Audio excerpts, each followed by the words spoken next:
Hello guys, welcome back to my channel. আজকের video আর thumbnail দেখে তো তোমরা বুঝেই গেছো ভিডিওটা কি হতে চলেছে। আজকে আমরা করব 10 রুপিস পেইন্টিং চ্যালেঞ্জ।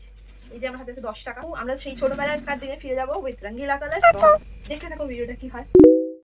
তো আমি প্রথমে একটা A4 সাইজের স্কেচবুক নিয়ে নিয়েছি এবং এরপর নিয়ে নিয়েছি রঙ্গিলা কালার। এটাকে বার করে নেব এবং দেখতেই পাচ্ছি এর মধ্যে বেসিক যে কালারগুলো সেগুলোই আছে। আর এখানে দিয়েছে একটা ব্রাশ। তারপর আমি নর্মাল একটা পেন্সিল রাবার নিয়ে একটা নর্মাল স্কেচ করে নেব, সেই ছোটোবেলাকার মতো, মানে যেরকম আমরা করতাম পাহাড় নদী সেরকম। আমি নর্মাল একটা প্লেটের মধ্যে আমার যে যে কালারগুলোর প্রয়োজন সেই কালারগুলোকে নিয়ে মিক্স করে নেব এবং তারপর পেজের মধ্যে অ্যাপ্লাই করব। আমি প্রথমে এখানে আকাশটার জন্য স্কাই কালার এবং তারপর হালকা করে দিতে দিতে ডিপ কালারের দিকে যাব। এরপর আমি পাহাড়ের জন্য এখানে চুজ করেছিলাম পার্পল কালার। তারপর পার্পল কালারটা হয়ে গেলে এরপর আমি ঘাস পাতা যেগুলো আছে সেগুলো করার জন্য প্রথমে ইয়েলো করে নিচ্ছি। নেক্সট করব লাইট গ্রিন, তারপর ডিপ গ্রিন।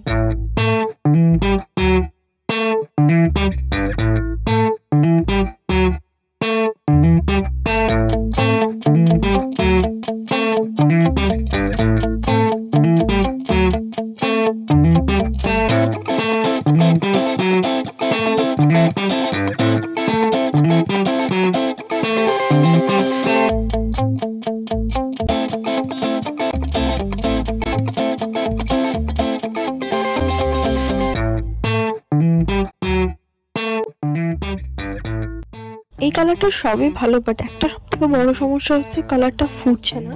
মানে আমি যতবারই এখানে অ্যাপ্লাই করছি কালারটা ততবারই প্রথমে ফুটছে, তারপর ফেড হয়ে যাচ্ছে। সে জলের পোর্শনটাতে আমি অনেকবার কালার করার পর তবে লাস্টে এই জায়গাটা এসছে। আর এর প্রাইসটা যা 10 টাকা, 10 টাকাতে কী বা আর হয়, এর থেকে আর আমরা কী বা এক্সপেক্ট করতে পারি। যাই হোক, এর প্রাইস অনুযায়ী যথেষ্ট ভালো, মানে বেশি করে খাটতে হচ্ছে। নর্মাল ওয়াটার কালারের ক্ষেত্রে যেটা হয় না সেটাই। তো দেখতে দেখতে আমাদের আঁকাটাও কমপ্লিট হয়ে গেল and here is a final result.